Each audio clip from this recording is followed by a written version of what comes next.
we really aimed high. We left that meeting and we were like, we are getting Jonathan Hayes to come to Salisbury. And Josh was like, I'm on it. I've got a little money. I was like, Josh, I've got a little money I can put towards this.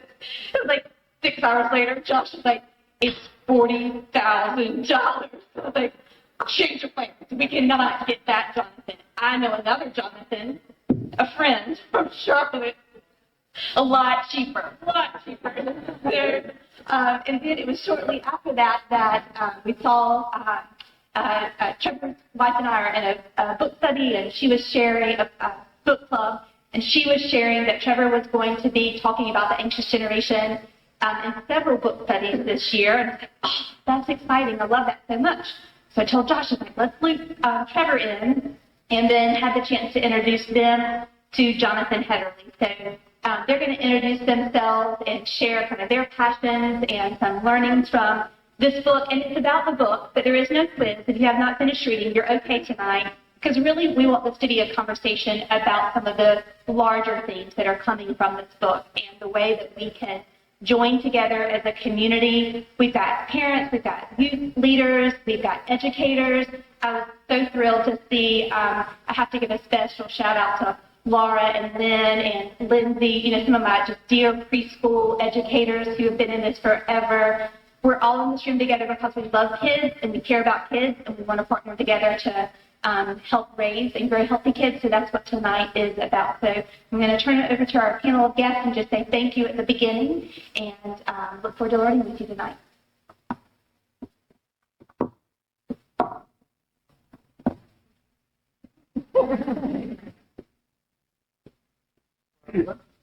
Let me start off our introductions. My name is Jonathan Hetterly. Thank you for making us your date night, those of you here. I'm from Charlotte, North Carolina. I'm a licensed clinical mental health counselor. That's a really fancy term. It basically means I had to do a lot of school to make sure I do my best not to mess people up and actually try to help them. I have been married for 26 years. I have 2 daughters. One's about to turn 22, another one's about to turn 19, both girls. And my interest in this is, I started out actually in youth ministry. There's a panel of seminary folks here who've done a lot of school, and really enjoyed working with young people, with their families. But what I started to discover that they were going through a lot of emotional and relational challenges, and there was just only so far my role at the time permitted me to really invest and help them. And I got to the point where I really wanted to be able to ethically cross that line and be able to continue to walk and help them with some of the mental, emotional challenges they were facing. So then I went back to school, and so I have a big heart for young people. I primarily, at this point, work mostly with high schoolers and above, because especially with guys in therapy, once they find a therapist they like, they never change, so they grow up and they follow you. But the other is that therapy tends to be a primarily female-driven industry, and there's just a lot of complexity about teenagers, young adult guys, some of their aversion to therapy. But I also, having come from a background of family systems, I tend to work with the whole family, recognizing that even though our culture and our nation really promotes individualism, that the community and the family, what we often call the system, has tremendous impact on our well-being, and that's something that I will probably go in a little deeper tonight. But thank you all for coming here. I'm especially glad to see a lot of men here and a lot of young people, which I advocated for. Anytime I'm speaking on behalf or on the topic of young people, I want them to be in the room where it happens, because I've just seen way too many examples, and I'm guilty of this as a parent myself, of sometimes filtering or distorting the message that I hear when I bring it back to my own children. So hopefully everybody has an opportunity to wrestle and engage with what we're talking about before you go have dinner on your date night. So thank you. Hi, good evening. Can you hear me all right? All right. My name is Trevor Eppehimer. I teach at Hood Theological Seminary, and in the Theology and Ethics Department. I also serve as the academic dean of the seminary. I also facilitate the Messenger Williams Community Education Initiative. The Messenger Williams family donated very sizable gifts to the seminary, but one of the additions of the gift was that we offer free community courses twice a year. So in the fall, as one of our free community courses, we a number of different study groups around town reading this book that we're talking about tonight, The Anxious Generation. And I selected it not knowing that the pastor, senior pastor at First Presbyterian Church had also developed an interest in this book at the same time. So I was delighted to begin conversations with him and his congregation around this book.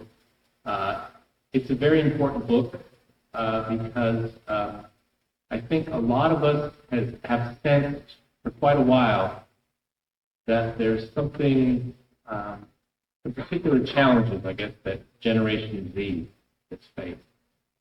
And we haven't always been able to quite put our finger on it or identify it or articulate it. But this book articulates it well, for me anyway, and I hope after you read it, you'll feel the same way. Something has been happening to our kids. They're not outside like they used to. They're not socially engaged like they used to be. They're more anxious on average, more depressed. And Height says we've let it happen. We've allowed Gen Z to be a test case in what happens to you when you spend 40 hours a week on a smartphone and using third-party social media apps. So this book has changed the way I think about a lot of things, and I think if you pick up this book and read it through, you'll feel the same way. So I'm delighted to be here. Thank you for coming here, and if you are here on a date night, I'm so sorry that you have to be with us. So please go out and have fun, have a real date after. Thank you. Not exactly the new Bob Dylan movie or anything, but hello, I'm Josh Musser Gritter. I'm one of the pastors at First Presbyterian Church in town. My wife Lauren and I have pastored there for 6 years and are in our 7th. I'm also a youth pastor there, so I have kind of an interesting hybrid role where I wear 2 hats, but I find that means I get to advocate on behalf of young people to older generations in our congregation and say you need to get to know these kids, you need to get to know their names, and as far as the discussion tonight goes, you need to understand their plight and what's going on in their lives. I suppose the reason I'm here is the first primary hat that I wear in life, which is not what pays me professionally, but actually what costs the most, which is being a parent. I have 2 girls, one Joanna on her way to 4 and one Phoebe on her way to 2, so we're really right in the middle of toddlerhood with 2 girls in our house, so you either pray for me or commiserate with me or whatever.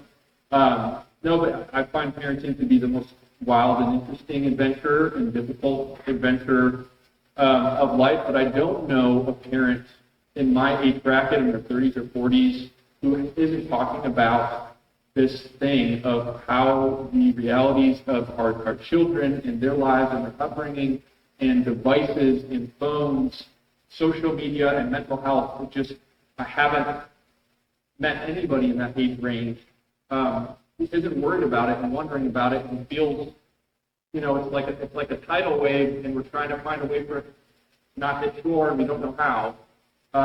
So I'm here to just call awareness to it, and I'm here as somebody who is thinking about the future for his daughters, for his children. I think as parents, one of the things that we offer our kids is a hopeful future in which they can thrive and flourish regardless of where they come from or who they are, who they're born to. And so for me, this is a way to advocate on behalf of the future of our kids. And I think we parents have a say, should have a say in the future that our kids have and in the world into which they become. And I want to be a part of that. The second hat that I wear is the youth worker, youth advocate, youth ministry, youth pastor hat. And I know some of you kids here, you've been playing dodgeball at my church, throwing dodgeballs at my head several times. It's good to see you. I'm glad that you're here. One of my biggest pet peeves as a youth worker, I've done it for 18 years, just half my life since I was a youth really, is the way that older generations stereotype and judge younger generations. Now, all of us in this room who, those of us who are older in this room, put myself in my category, I suppose, when we were young, older generations said things about us too. So for some reason, I don't know if it's that we think it's the rite of passage, or it's just that generalizations and stereotypes are quicker and easier and less complex than the truth. We tend to stereotype the youngest people alive. But I find the thesis that the best way to understand the issues facing a nation's future is to see the problems of its youth. I find that to be convincing, and over the course of the last few years have had significant rise in conversations with young people about, I feel sad more often than I used to. I feel anxious, or about really complicated issues such as self-harm. I've asked my youth in the last 6 months, what is it about being you that we adults don't understand? Or what is it that's hardest about being you? And social media is not the only thing. And phones aren't the only thing. But what's interesting to me is how self-aware young people are about how hard it is. And the thing they tell me that we don't understand is they don't really have a choice. This is the world we gave them. This is the way that they interact. This is the way that they know one another and become and experience the world. You and I had grown up, born after 1995. You would be facing some of the same challenges. And we adults, we all know we love that iPhone as well. Maybe you had your kids like I have before my daughter Joanna. Daddy, put your phone down. We're hanging out. We're playing. I'm just like, oh. So I'm here to think about how we can have more compassion and grace on our youngest generation. Well, let me share what is the itinerary for tonight. We're going to spend some time primarily kind of spearheaded by myself, just engaging in the book and some of the topics itself. And then we're going to open it up to really have some personal and professional perspective response and some tips and takeaways from the entire panel. And then we're going to open up for some Q&A for anything that we're not able to cover, or we didn't, or something that maybe is a particular challenge or question that you might have as we wrestle with this content. I was of the belief that this was going to be a very equal panel, but through our deliberation, it seemed like I am the lead singer for tonight in some ways, and that we have a couple of great backup singers here. So I might move around a little bit just because I get squirmish a little bit, and it's very unusual for me to be holding a microphone. I feel like I should either be rapping or doing stand-up comedy, and trust me, you do not want me to do either of those. So the other thing I'd really encourage everybody here is this is really an opportunity to engage and wrestle with the content that you hear tonight, that there may not be complete alignment in how we view the subjects that we're talking about, how we even parent or have parented our own families, what we advocate in terms of within the community or other organizations. I am not an expert. I am somebody that's deeply invested and tries to be knowledgeable, but even in my own work as a mental health therapist, I am a resource. I am a collaborator. I am certainly not an expert in your children. And I am not an expert in the values that your family has. More often than not, in my sessions, I am challenging my individuals, teenagers, young adults, or their families to start talking more about this. So it's okay if there's something we talk about tonight that you're not sure of, you disagree, like you're not going to do. At least I appreciate you showing up, because I've heard someone quote, like, if we don't have responsible people talk about the tough things, we're leaving it to the irresponsible people to do it for us. And so this is an opportunity for you guys to engage with it. Now, I spent all day long talking with people about their struggles, their frustrations, their disappointments, their insecurities. Basically all the heavy and negative things that are permeating their life. And by doing that, I can say I feel tremendous enthusiasm about our young people as future leaders of this nation. And yet I spend all day hearing about their insecurities, hearing about their struggles.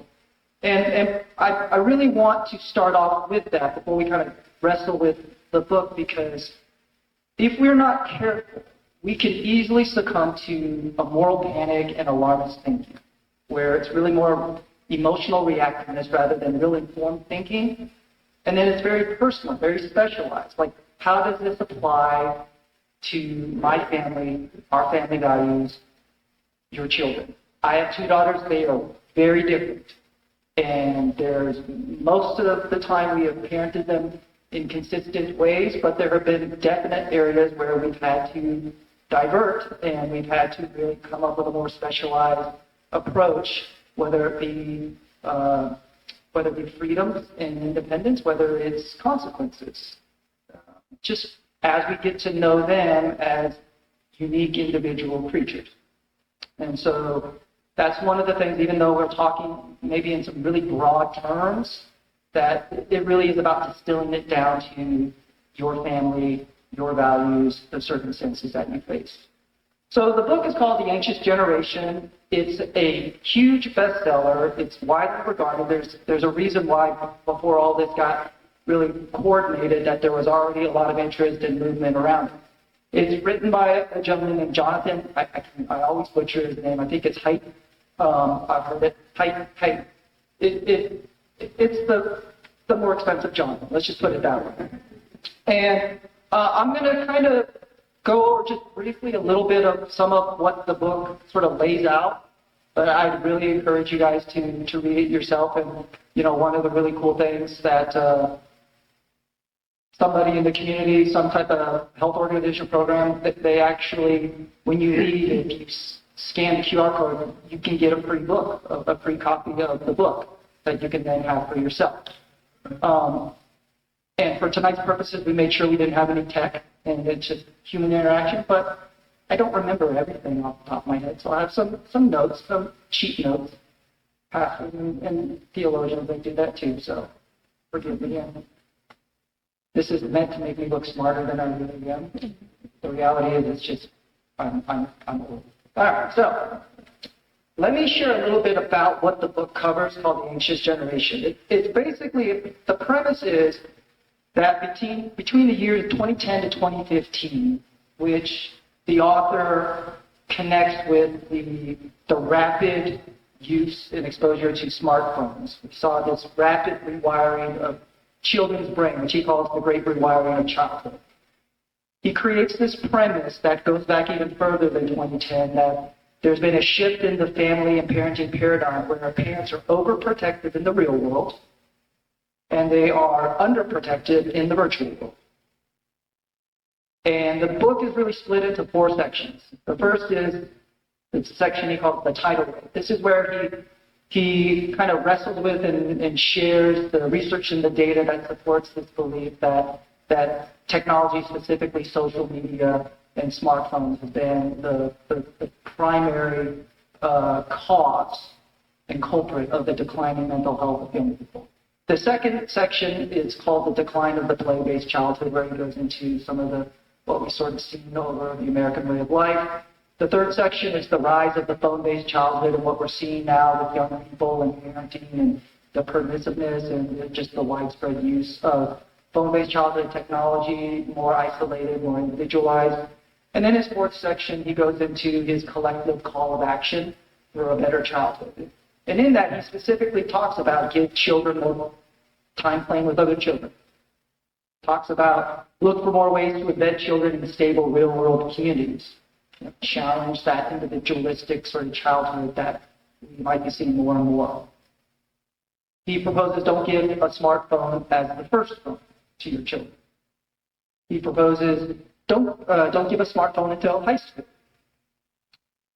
And he proposes delay the opening of accounts in nearly all social media platforms until the beginning of high school at minimum, and he really proposes more of the age of 16 for children to start to have access to social media. And he explores and proposes supporting legislation that attempts to raise the age of internet adulthood, which is 13 today, up with no verification, up to age 16 with some type of mandatory age verification. So that's what the book shares and wrestles with. Everybody got it? Good. Good night. Thank you all for coming. I appreciate it. You can get your parking validated when you go out. Well, let me share a little bit, because believe it or not, I actually spoke here at Salisbury Academy maybe 7 or 8 years ago.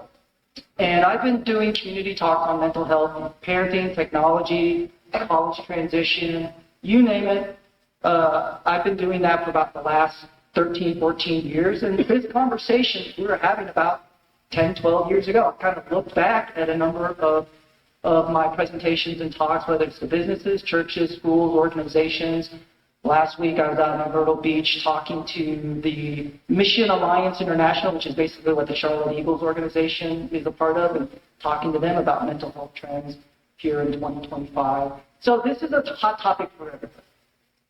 And one of the things that is really unique about the American way of life is in every other industrialized nation around the world, the #1 mental health diagnosis is depression.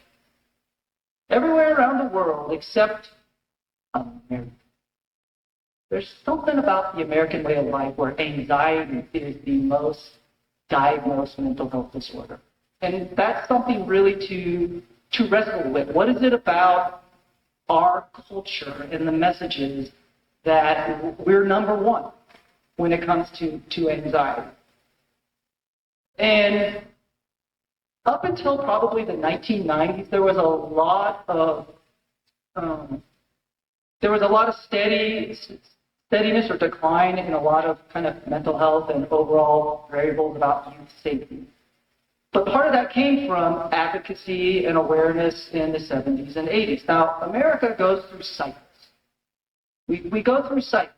And for those of you that are familiar with Mr. Rogers came out of a cycle where there was real parental neglect and not really viewing children, as having valid thoughts, feelings, and emotions. And Mr. Rogers came out of that like, yes, they're little children and their brains are not fully formed, but they have feelings, and their feelings are valid, and they have thoughts and opinions. And even if you disagree with them, or even if they don't have a full comprehension of knowledge and brain development to understand complex information, they need to feel like they're heard. They need to feel like they matter. And Mr. Rogers came about with helping adults engage with your children.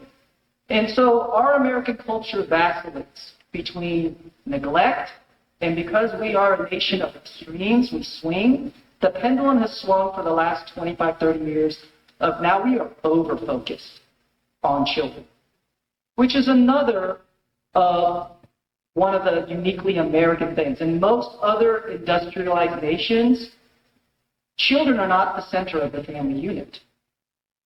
There's something that we oftentimes call benign or benevolent neglect, where you're important, but you're no more important than the rest of the family. In fact, in a lot of other cultures and nations, you're a little subset. Why? Because what you bring to the overall family in terms of its functioning, in terms of its stability, is quite limited compared to parents and older people. In America, for the last 30-some years, children are the center of the family. They hold the most power. And there's all types of reasons why that happens. We've seen for the last 40 years that people are getting married later. And because they're getting married later, they're having children later. Because they're having children later, they're having less children. Because they have less children, guess what? They can focus on those children more. You might be shocked, you might not be shocked. Somebody will come into therapy, it's usually like a 15 or 16-year-old. All of a sudden, there's a lot of conflict between the parent and this young person. And so we do a little bit of background. Well, what's going on? Well, it doesn't really sound like there's any new problematic behaviors or a big kind of catalyst. So what's changed? Oh, one of your siblings went off to college, and now your parents aren't parenting 2 or 3 kids. They have all your focus on you. All of a sudden, there's more problems, even though there's not. You know what there is? There's more attention. There's more attention. And with that has come a lot of cottage industries where raising kids, raising them to adulthood, has become exponentially more expensive. And so now we see there's a lot more stress and pressure about the cost of raising children. That permeates throughout the entire unit. And so we've seen gradually anxiety levels in America increase, and we've seen it with kids too. Now, let's talk a little bit about the idea of smartphones, the idea of the play-based childhood, this idea that we have overprotective parents, and that smartphones are really the primary culprit of the declining mental health.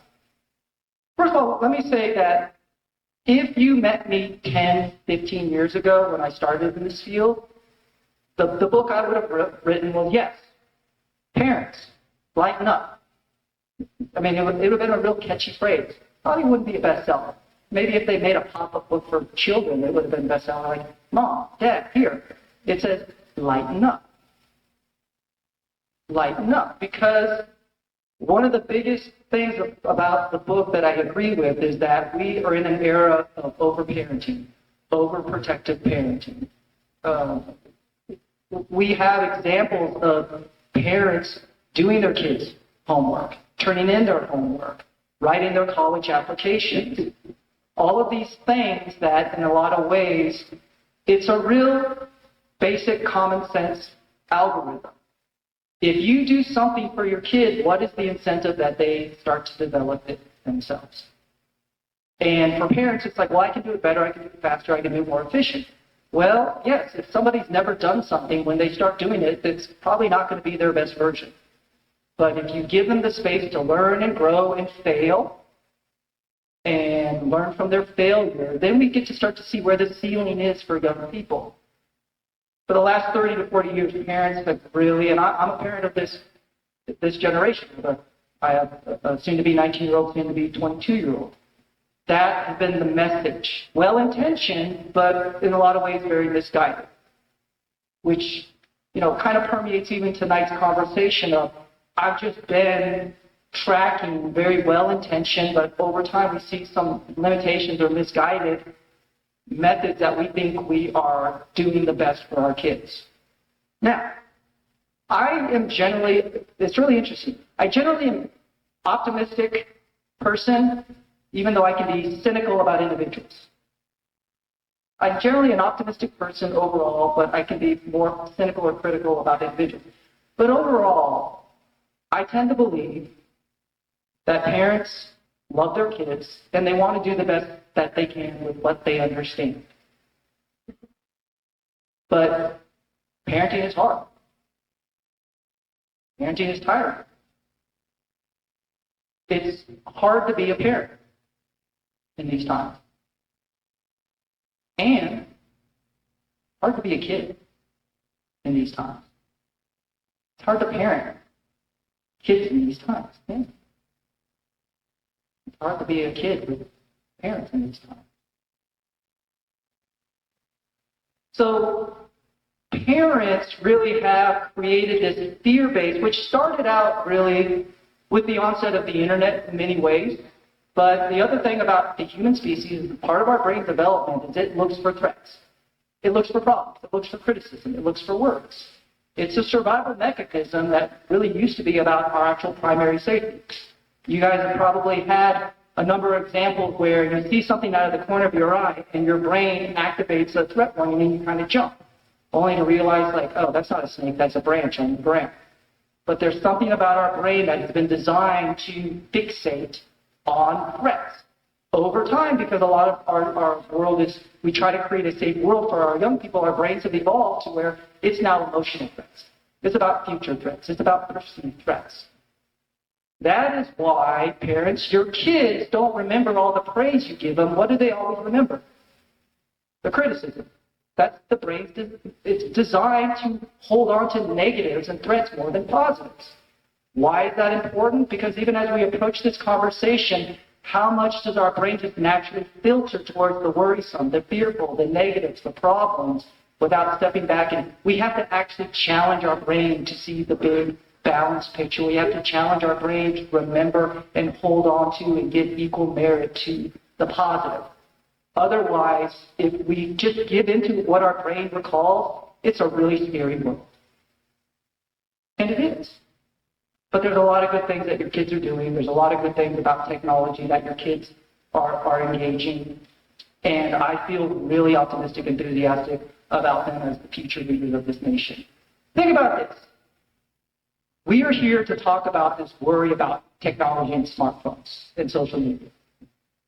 And yet, most young people that have a smartphone actually make dozens of good choices with their smartphone every day.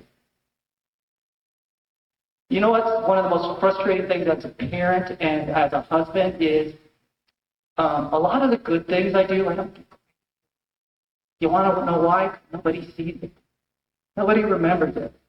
What does my wife and what do my children remember? When they see something that's hypocritical, goes against our values, something I told them not to do and I'm doing it myself. When I'm showing impatience, when I'm only half listening, that's what they remember.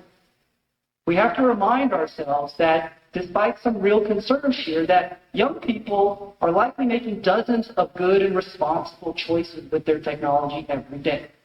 Now, that doesn't mean we overlook or dismiss the negative and the concerning, but again, we want to have balance, to not let our tendency of our brain to tip into moral panic and alarmist thinking. Make sense?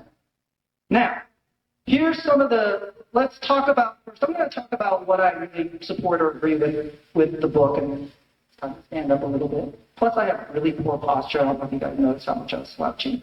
So, it's time to really slow. By the way, these are my wife's reading glasses because I fought for so long. I don't need reading glasses. I don't need reading glasses. My wife forgets things all around the house. She kind of has anxiety and ADHD, so she just bought like 10 pairs of reading glasses, and she just leaves them around the house, and I decided to steal one for my own. So, let me talk about some of the book that I really, I support, I agree. It's what I've been sharing and communicating in the work that I do, and then the teaching and presentations and talks that I've been giving for the last decade or so. First and foremost, mental health and wellness is a very real concern for our young people. Just is. Whether, how much you may vacillate between to what degree, what the problem is, what the solutions are, it is a concern. We have this information, what do we do with it? It's not something to just simply dismiss and sweep under the rug. Excessive social media has demonstrated to be a very real risk with negative consequences. There's just robust research that there is a strong correlation to that. We're going to get back to that in a moment because notice I said excessive and I used the word correlation. I already touched on this. Fearful and overprotective parenting has negatively impacted early childhood experiences and development. Here's something that the book infers but doesn't directly state. Because I love what Josh said, and I'm a big believer when I give talks about tech. One of the biggest messages is tech's here to stay. We are a tech-savvy world. We want to be the tech-informed, tech-responsible, tech-ethical. Like there's a number of things, but it's not going anywhere. It's permeated our education, the academic world, our personal lives, the business and professional world, and it really kind of filters back into the overprotective or the performance-driven parenting approach that is really kind of paramount to our times. But one of the things that, despite technology is here to stay, I'm a big proponent of, which is smartphones and social media are privileges. They're not rights. Just because we grow up in them doesn't mean, and just because everybody else has them, they're privileges. They're not rights. With any type of privilege comes responsibility. And finally, the call to actions that the book proposes: give more playing time with children, look for ways to get them involved in stable real-world communities. Don't give a smartphone as the first phone. Don't give the smartphone until high school. Don't open up or introduce social media until high school at minimum with some type of verifiable age verification. I think his recommendations are quite rational. Like, I think they're built on some solid argument and debate. Do I think they're the only recommendations or solutions? No. but I think they're rational. I think he's attempting to be reasonable and responsive to the data and the conclusions that he draws. Now, whether or not they're realistic, whether they're likely, whether they're the best ideas or only solutions, to be continued. Now, let me talk a little bit more about some of the things about the book that I maybe have a little bit of question, maybe some critique, or just I'm not sure. And you know, that's one of the reasons why I wanted to preface that I'm no expert. There's plenty in this room where I'm with a lot of you. Like, I don't know. What to make of that? What conclusions to draw? I don't know. And that's okay. That's one of the first things I tell people in therapy. It's okay to answer a question like, I don't know. The starting point is at least to be exposed to the question that we want to wrestle with. So one of the biggest critiques that I have with the book, which again, it's okay if you disagree. It's okay if you read and come to different conclusions. It's okay if we have different opinions on that. Is that I think the author is a little too casual or dismissive in conflating, which means kind of combining, causation, correlation, and he doesn't even really address coincidence. With all of this research, now, I purposely learned how to read research so I didn't have to do research. That was like, to me, that's like the lazy way of being smart. Like, learn how to understand the conclusion so you don't have to spend 6 months surveying and gathering data. With every research, at the end, it says limitations. And at every research, it says further explorations and considerations. There is no research that is foolproof. There is always a degree of human speculation and drawing conclusions.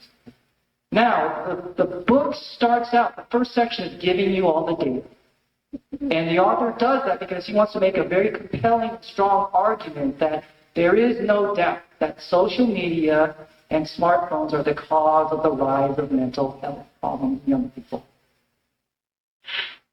Now, do I disagree with them? I'm more of the, I don't know if I can make such a strong conclusion. Because he conflates causing it, correlating, which means there's some type of relationship, or coincidence. But what the author does is he bombards us with so much information to try to say more equals irrefutable data. And if you're familiar with the author, he actually has websites that he publishes and makes even more of the research available for people to look, and then he kind of critiques his critics. Here's one of my worries about the book's data is it's actually a quite polarizing book in the mental health psychology field. And some of the book's biggest critics are neuropsychiatrists, basically the people that study the brain, and adolescent and child psychiatrists, those that study children. And to me, that makes me pause for a moment and say, okay, the author, Jonathan Hetterly, he is a social psychologist, so he looks for patterns and trends. He's very research-oriented, but the people that actually study the brain, children's brains, and study childhood development, puberty, they're some of his biggest critics. And so, to me, I'm not at a position where I agree with one and disagree with the other. To me, that gives me pause to say, okay, where do some of the criticism kind of come from? And it's this belief that there's an overstating the conclusions. And I'm going to give you an example of some of the examples that in real life we can maybe understand of how we might misrepresent and use data. So if I'm doing a study on social media and I gather people that use social media, and then I ask them about their sleep patterns, and it looks like a large number of people that have social media get less than 7 hours of sleep. The conclusions of that study is people that use social media get less than 7 hours of sleep.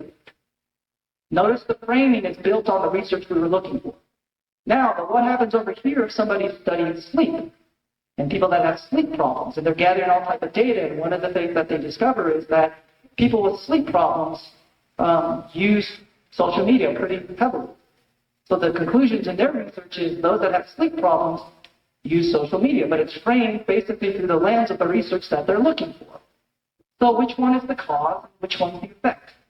Which one is the chicken and which one is the egg? It's partly biased by the research, the premise that they're looking for, the abstract. And then it's filtered through the research because each one of them doesn't have all the research from the other one. Because the sleep problem, they're looking at maybe diet, they're looking at genetics, they're looking at safety of house, they're looking at all these other variables we associate with sleep. With social media, they might be looking at, well, who's on Instagram, who's on TikTok, do you have a smartphone, do the parents have, 5G or Google, whatever. I can never keep up with what the best version of Google is. But so you can sort of see how research, even when we try for it to not be biased, the conclusions can have a bias. And bias doesn't mean agenda, it's how do we interpret it, what it means. And so there's a lot of speculation, and I tend to be somebody that tends to agree that there is some I would say casual interpretation of correlation. There is a relationship with causation. Social media is causing this. Now, here's one of the reasons why I feel that way. Is number one is there is a lot of data that he's not putting in this book, which all the data that we look at, that would be an encyclopedia, nobody would read it. We probably would be reading it here. We would probably be saying, like, here's the Anxious Generation for Dummies, where you get one of those yellow books that basically summarizes it for you, the cliff notes. But a lot of the research that it doesn't propose is looking at the overall mental health, not of young people, but of all people, has been in a consistent decline for the last 30 to 40 years. Part of the challenge of being a child-centric culture is we're having conversations about children's mental health, and by focusing on that, we don't zoom out and have larger conversations of American mental health, because it has been very poor for the last 35, 40 years. Doesn't really go into that.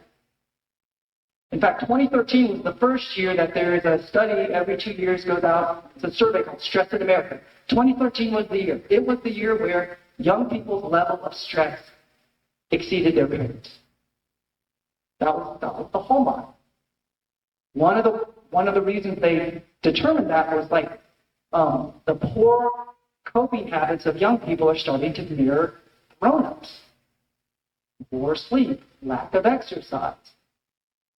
And that's what cued us in, the young people aren't doing so well anymore. What was our comparison? They're starting to cope like adults. And guess what? Adults aren't coping now.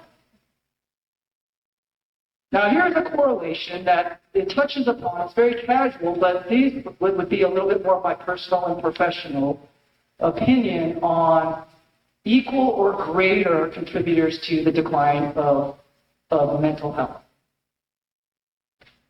One would be sleep. We as a nation are very sleep deprived. Yes, young people, you are not getting adequate sleep. All the studies tell us that. Guess what? Grown-ups are not getting adequate sleep. And they haven't been for about the last 30 years. And before the Surgeon General was considering mental health as a national crisis and epidemic for young people, it was really about sleep. Sleep is one of the top 3 things that has contributed to life expectancy going down. And it's not just people from age 10 to 14 that are tilting the scale. With that is another component, which is a sedentary, unhealthy lifestyle. Did you know that 75% of adults are either overweight or obese in this nation? Now, I want to make a disclaimer. They are recalibrating how we define obesity, because BMI doesn't take a lot of other variables in terms of cultural and muscle mass and things of that nature. But again, if we're here because of common sense, we go to a restaurant, we look and we see kids on their smartphones, common sense says we are not a healthy nation. And it's not starting with the kids, and it didn't start with the kids 10, 15 years ago. It's been going on with adults for 30 plus years.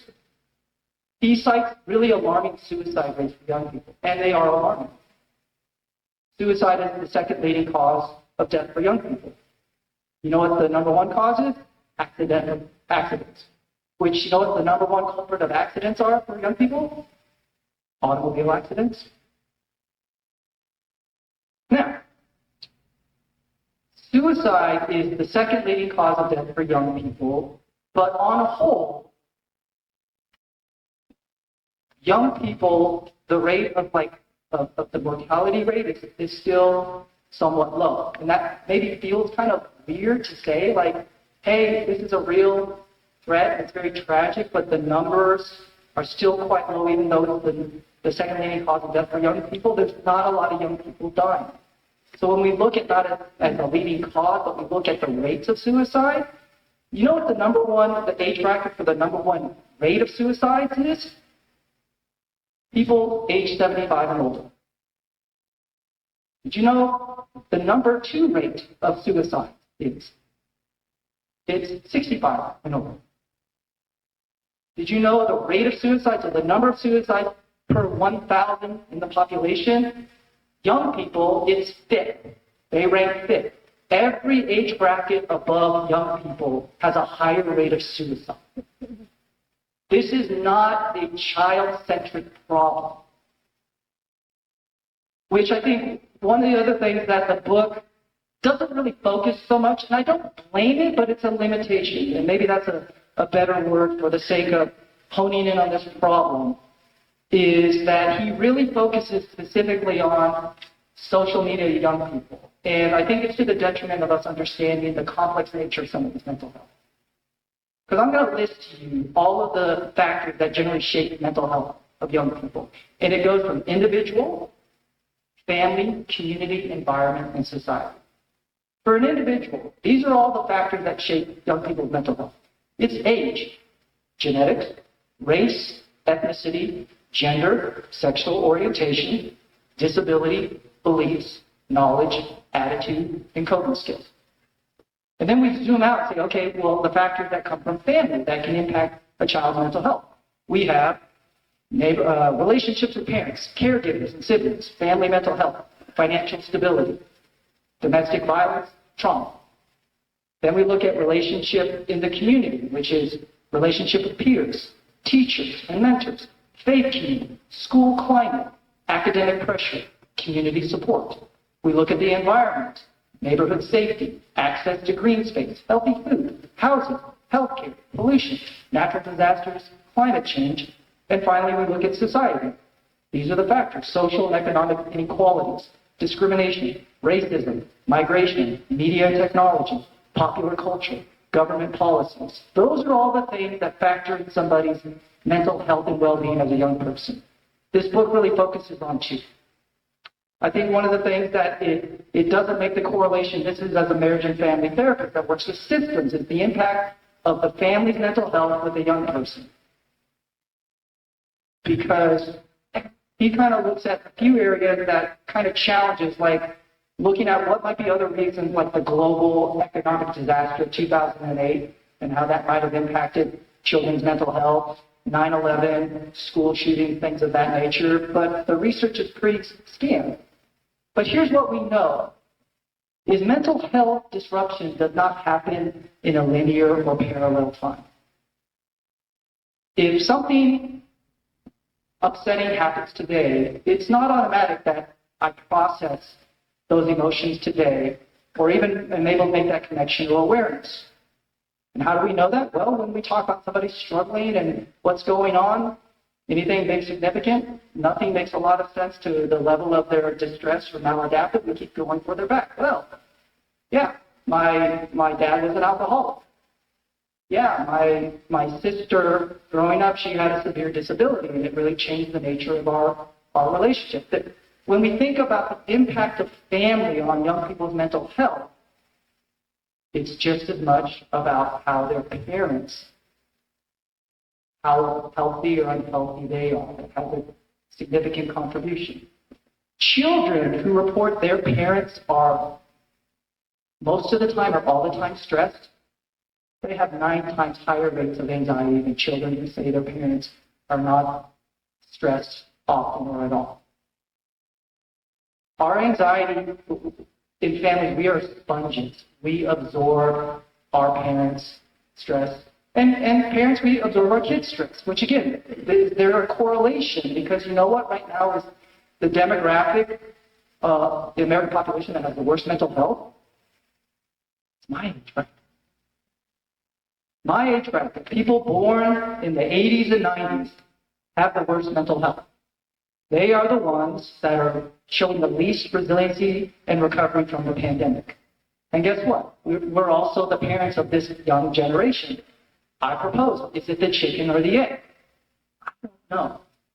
I'm a big proponent of parents, community. We got to get our stuff together if we feel like we have any chance of helping young people. Because we talk to our kids an awful lot, but over time, our kids remember more what we do versus what we say. And if you keep doing something over and over and over again, you're modeling and mimicking, and it internalizes. That's why most of us have had those moments where we say, like, I just sounded like my mother. I just sounded like my father. I would make a strong argument that children's mental health is simply mirroring the mental health of their parents and adults around them. Because we're doing no better with sleep. We're doing no better with exercise. We feel this scarcity mindset, this stress to perform and provide. And here's the other kicker. You go into a restaurant, you see a table, you see young kids and children on a tablet or a smartphone. But you look at that very same table and the table to the left or the table to the right, well, who else do you see on smartphones and tablets? You see grown-ups. Now, this doesn't mean we take our eyes off of young people, but this really needs to be more a systemic and a holistic approach. Smartphones, I already said, his recommendations are rational. Did I implement them all in my family? No. But I cater to what makes sense with my children, with what I knew at that time, and guess what? And I also make mistakes. And we try to do the best that we can. And it's okay when we make mistakes, when we fail or our kids fail. How do we learn from it? How do we grow from it? How do we kind of reduce this pressure and stress that we have to be perfect? That our kids have to be perfect. There's a great book called The Price of Privilege where it talks about the more safety and comfort that we provide for kids actually comes at a real cost of resiliency and adversity at a young age, because that's when we are most valuable. He does make the argument, do more play. You know, let them get hurt, let them explore, because your brain is malleable, and that is very true. You could also make that argument, though, with technology and social media. They are malleable. It would an alternative be exposing them to social media technology, but instructing them, engaging with them, helping teach them, because you will have to eventually teach young people how to use social media responsibly, whether it's in middle school, whether it's in high school, whether it's when they turn 16, whether it's when they go off to college. Anything we don't have experience with has to be taught. We don't begin at the end where we want to know it all and be really strong. We begin at the beginning. So you can delay it, or which the book proposes, try to give the brain a little bit more time to kind of to bake. Or you can do it early when, even though the brain may be somewhat unstable, it's much more malleable. And they both have advantages and drawbacks. Now, at the end of the day, I think this book is very well-intentioned and is very resourceful. I encourage everyone to read it. If you draw different conclusions than me, that's fine. I'm not right. And even if you draw the same conclusions as I do and you choose to parent your kids in a different way, that's okay. More than anything, we want to parent our kids where it's informed. So we have a rationale why versus fear, emotionally reactive parenting, fear of failure, fear of discomfort. Like, it's okay if you hold off a phone and your kid doesn't like it. Like, it's okay. They'll be okay. Like your children's, like being upset with you, that's not the goal of parenting, to avoid that. The goal is to love them, nurture them, prepare them, and give them opportunity to experience it when they still have you as a collaborator and a sideline coach. But it's okay that we do that. The other thing that we can go into a little bit later, if their time permits, because I will certainly want to open this up for the whole panel, is the research that suggests there's actually a lot of positives of social media for young people. And it's really when you ask them, and there's a lot of, we kind of break it down into two aspects, those that report negative or concerning data, and those that report positives that come out of their social media use. I tend to be of the argument, let's focus on the negatives and the type of children that are at risk for that, because there's a lot of areas that we can identify children that are more at risk for developing, compulsive, inappropriate, or maladaptive use of social media and technology. And we can, in many ways, identify kids that even if they overindulge, it's going to have minimal to no detrimental impact on their mental health long term. And to me, that's really a stronger conversation and argument that I try to have versus let's put this in place for everybody. Because if you do restrict social media, there is a chance that you are taking away some positives from your kids as well. Is that an only argument to give it to them? No, because if they have it, there are real risks and consequences. Notice there's a pattern here, is that it's not an either or. It is complex. Parenting is complicated. Your young people are complicated. I generally think you guys are up to the task, and I generally think your kids are up to the task. I could be wrong. We're going to shift now in a lot of ways. I've dominated this conversation way too much. I really want to offer Trevor and Josh an opportunity to wrestle and engage with the content as well, as they can share some of their own insights and perspectives. So, thank you. Jonathan, thank you so much. We want to offer just a couple takeaways that each of us have, and they may or may not be in relation to the book. Mine go even broader. I think the first thing that I was going in on, which Jonathan is gesturing toward the end, is our own relationships with technology and interrogating those, and specifically thinking about one of my worries is that technology in every single age tends to become normalized and to creep and subtly and yet slowly just sort of become the thing that is, and all of a sudden, after 10 to 15 years, we turn around and shoot, my screen time average was 5 hours, and it used to be 1. Well, what's happening there? And there may be some texting and FaceTiming and watching, YouTube golf videos like I do sometimes on there, and that's not going to hurt anybody. And then there's these other parts, because the human spirit is complicated and also broken, where there's some things going on there that are taking away from the beauty of being alive. And one of the terms that I really like that Haidt uses in the book is he says, everything has an opportunity cost. An opportunity cost, it's not just something that has to do with social media, it's something to do with all of the choices that we make, what we do with our time, right? Opportunity cost means the 5 hours I spend doing one thing is 5 hours I'm not spending doing something else. Now, for many of us, hopefully the hours we're spending doing one thing and not something else is positive, because that's the thing we feel strong about. For kids, that's just right, school. Well, that's a good thing. For me, it's being a pastor. Well, that's a good thing. But I wonder, in my own relationship with devices and screens, which has increased to a level, admittedly, that I sometimes do not like, I wonder what the cost of that time is. Because time is one of the most precious commodities we have in this life. But it is also a commodity that we cannot get back. Doesn't mean we have to be perfect with our time, but it means we get this one chance at life. And I do this all the time. Whenever I interact with someone who's older in the community and they say, well, how are your girls doing? And I say, oh, they're growing up like we. And they say, so bad. And, I used to be like, yeah, I get it. It goes fast, it goes fast. And now that they're as old as they are, I'm like, if I could just freeze this moment and really enjoy this. And I think beyond just the conversation of mental health, I'm worried that sometimes screens and our overprotection of children and our obsession with safety as a culture, that it is costing us what I would call a wonder about just being alive, costing me an attention to the beauty of the natural world that we live in. It's costing me looking at the eyes of somebody and having a curious conversation about who they are. So that's my first sort of takeaway is I think we tend to make it, well, it's this big problem out there and we have to solve it. We have to tell these kids that they got to stop. And parents, what happens when you tell a kid to stop? If that's the only thing you say, well, there's going to be rebellion, and that's not always bad. But I'm curious also about what they're going to take it away. What are you going to add?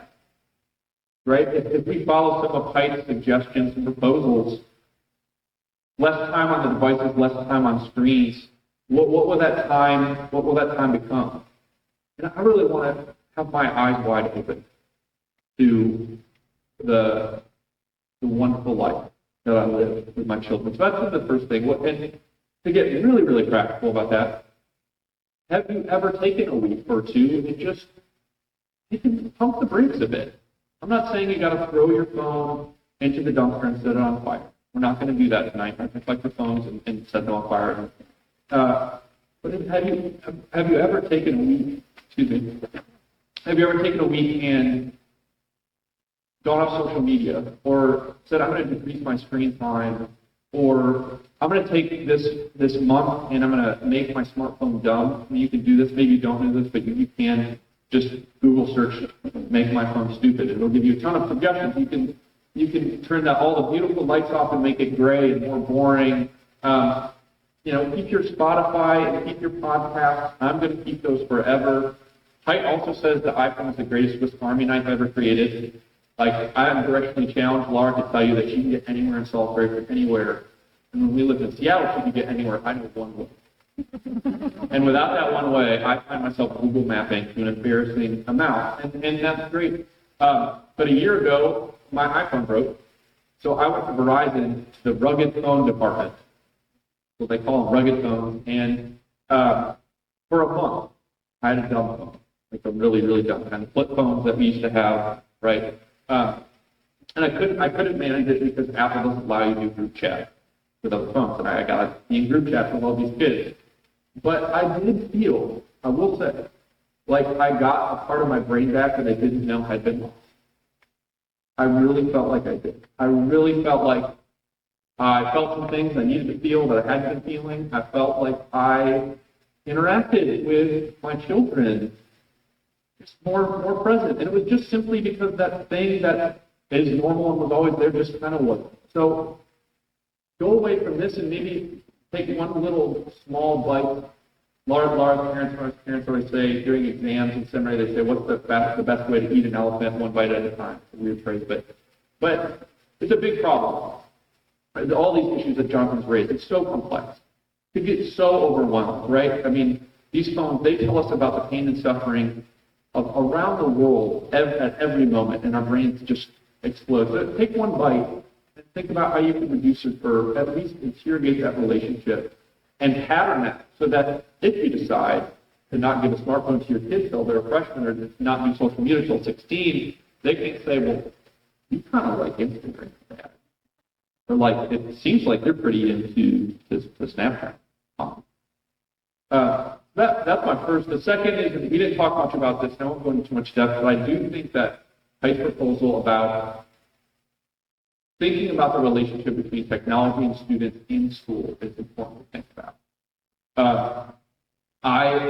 I know that there's an away for a day policy in RSS schools here for middle schoolers that just started this last year, so I'll be interested to hear what principals and teachers think.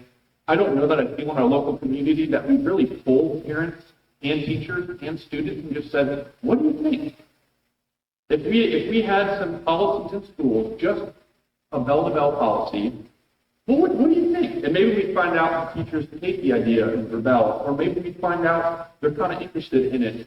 I've been doing some particular work with our school board and our superintendent in this area, and me and one member of this community are going to start a task force just to start asking the questions about Is this something the community wants? Is this something we can do in a reasonable way? We're going to meet with all of the student leaders of RSS on March 5th at Carson High School to ask them, our students, hey, if there was a policy, what would you think? What good have your phones been for you in your education? If you hadn't had one for freshman through senior year, what do you think would change? I don't know what they're going to say. If you're somebody who's interested in that particular issue, or you say, Josh, you're wrong, and I hate the idea of that, either one of you call me, because we want some different voices at the table. I just think we at least have to start talking about it. The last thing I'll say as a takeaway is a shameless plug for not for church, because not everyone in this room may be a practicing person of faith, and that's fine. This touches us all in a variety of ways. But some of the data that Pipe has put out after the fact that I found interesting is just about the well-being of children and youth who grow up in what you would call fixed institutions or fixed communities, by which he would define those as kids who have relationships with other adults in their lives beyond their parents, that are positive relationships, mentoring relationships. People know their name, right? When they return back from college, people know their name. We have that in school. We have that in sports. My observation there would be there's still some performance attached to both of those things.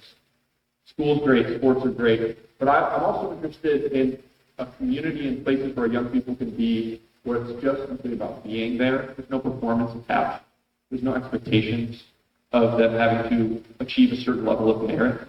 We didn't talk much about that tonight, but the amount of pressure we put on these kids to have their 4.1000 GPA now, which is, I think 4.7 or 4.8 or 5.0, it's really not fair. It's ridiculous. And the amount of pressure they feel to get into the best colleges, it's just too much. They need, like the adults need, right? Spaces where we are told your worth is not dependent on what you do. Your identity is not dependent upon how many followers you have or how many likes you have.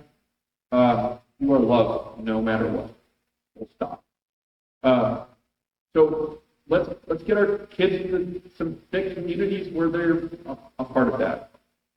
I've seen what it does to take kids on big adventures to places like Mexico. I do it every summer. And every time by the end of the trip, I'm always like, this is the greatest thing on earth, because they're offering a part of themselves to someone else. We haven't talked that much about how service and sacrificing a part of yourself for someone else can increase your mental well-being. But I think that's a huge part of this too. Let's give kids adventures again. I do take their phones on those trips, and they half of them don't ask to come back at the end of the trip. I just find it. Right. We want to open up for discussion, so I'll be short. I will say I'm more bullish on this book than Jonathan is, and that's because I've fallen in love with this book. And I've fallen in love with my wife, so I'm the last person you should ask for an objective perspective on my wife or my kids. But I'm going to stick up for hate a little bit. Yes, Jonathan says that hate is not established causation. So causation, you have two sets of variables. We know that two things are happening at the same time, but then to prove that one thing is causing the other, that's a high bar. But that bar is not as high if you're in biology, you're in chemistry, or if you're in physics. Jonathan Haidt is a social psychologist, so he's dealing with human beings. Human beings, as we all know, are very complex. And so it's hard to establish causation when you're dealing with very complex organisms, species, as are all of us. Maybe if you're a lawyer, maybe you could, the best way to frame what's going on in the book is I think he offers extremely compelling circumstantial evidence that smartphones and social media, excessive social media usage is contributing to poor mental health outcomes. I always like, as a Christian emphasis to look at what powerful people, what wealthy people, and what elite people are doing. And in this book, he tells a story that's told elsewhere, and you've probably heard this story before, but the story is the people who work and live and rule in Silicon Valley. A lot of them went to Stanford. He goes through this book, and a lot of them took classes in the behavioral psychology department at Stanford. And they studied with, a lot of them studied with one particular professor whose name is DJ Fogg. In 2002, he wrote a book called Persuasive Technology, Using Computers to Change What We Think and Do. So he specialized in how you could use technology to influence human behavior. The co-founder of Instagram took a lot of classes from this gentleman, and so did a lot of the other people who developed social media applications. Fogg, the professor, didn't mean his book to be taken as a manual how to develop technology that will influence human beings. It was more of a cautionary tale. Look how manipulable human beings are, and look how you can devise and create programs to get them to do what you want them to do.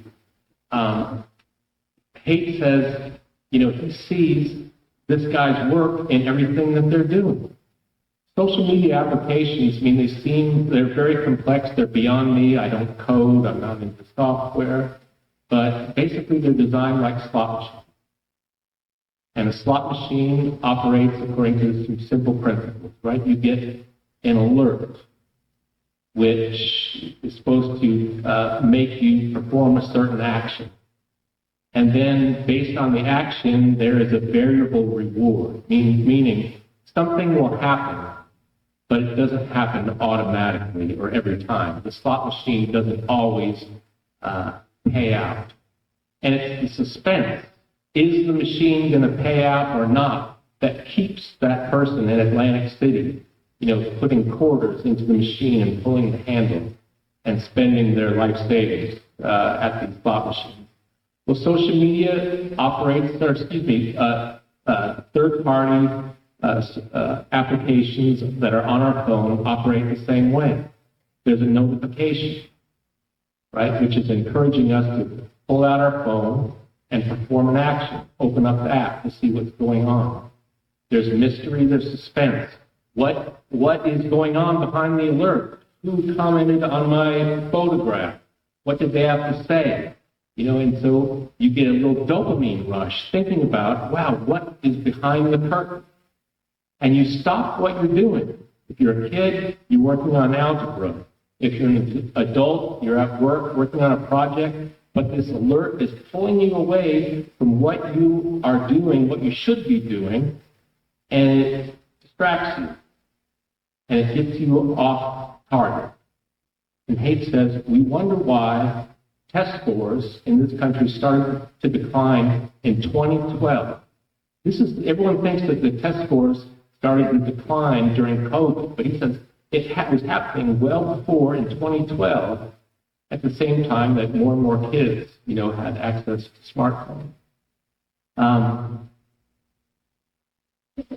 The most restricted kids in America, as far as their use of technology and smartphones and social media applications, are the children of Silicon Valley entrepreneurs and billionaires.